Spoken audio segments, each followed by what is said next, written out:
என்னை தேடும் இறைவனே, உம்மை நாடி வருகிறேன்.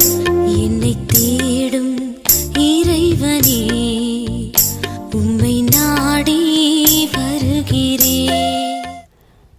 இன்றைய தியானத்தின் தலைப்பு ருசித்துப் பாருங்கள். வாசிக்க வேண்டிய திருமறை பகுதி சங்கீதம் 34. ருசித்துப் பாருங்கள். கர்த்தர் நல்லவர் என்பதை ருசித்துப் பாருங்கள். சங்கீதம் 34:8. கர்த்தர் நல்லவர் என்பதை அனைவரும் ஒத்துக்கொள்வோம்.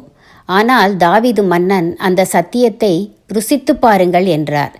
எந்த உணவானாலும் அதை தள்ளி நின்று பார்த்துவிட்டு சுவையானது என்று சொல்லிவிட முடியாது. அதை எடுத்து வாயிலிட்டு சுவைத்த பின்னரே சொல்ல முடியும்.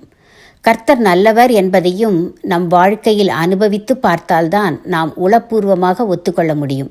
எப்படி இந்த உண்மையை அனுபவித்து அறிவது? 1.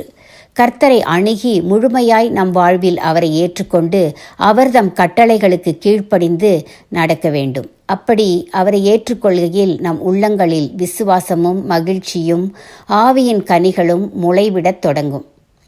தேவனுடைய சாயல் நம்மில் படியும். நித்திய பேரின்பத்திற்கு சுதந்திரவாளிகள் ஆவோம். இவ்வுலக ஆசீர்வாதங்களையும் கர்த்தர் அருளுவார். தாம் நல்லவர் என்பதை மெய்ப்பிப்பார். 2. அடுத்து கர்த்தரை பற்றி முழுமையாய் நமக்கு வெளிப்படுத்துவது வேதம். வேதத்தின் புத்தகங்கள் ஒவ்வொன்றும் கர்த்தர் நல்லவர் என்பதை வெவ்வேறு கோணங்களில் சுட்டுகின்றன. ஆபிரகாம், யாக்கோபு, யோசேப்பு, தாவீது, தானியேல் போன்ற திருமறை வீரர்களின் வாழ்வில் கர்த்தர் எவ்வளவு நல்லவராயிருந்திருக்கிறார்.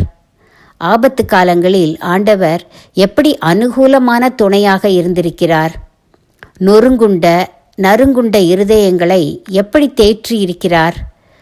பாவிகளான மனிதரை எவ்வளவாய் நேசிக்கிறார். அவர்களை ஈடேற்றி எப்படி பரலோக பாக்கியத்தை அருளுகிறார் என்பதையெல்லாம் வேதம் படிப்பதன் மூலம் விளங்கிக் கொள்ள முடியும். திருமறையை கற்பதும் தேவனை ஏற்றுக்கொண்டு வாழ்வதும் அவர் நல்லவர் என்பதை ருசி பார்க்க உதவும். திருமறையை கற்பதும் தேவனை ஏற்றுக்கொண்டு வாழ்வதும் அவர் நல்லவர் என்பதை ருசித்து பார்க்க உதவும்.